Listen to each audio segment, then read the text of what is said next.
या देवी सर्वभूतेषु दयारूपेण संस्थिता नमस्तस्यै नमस्तस्यै नमस्तस्यै नमो नमः।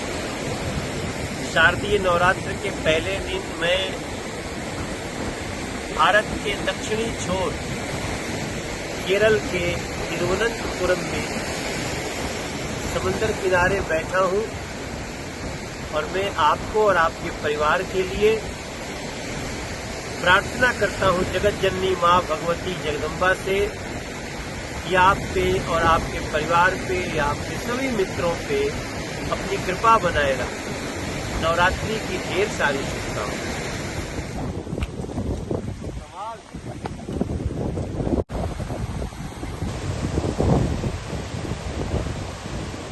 क्या बिगाड़ लेंगी लहरें हमारा,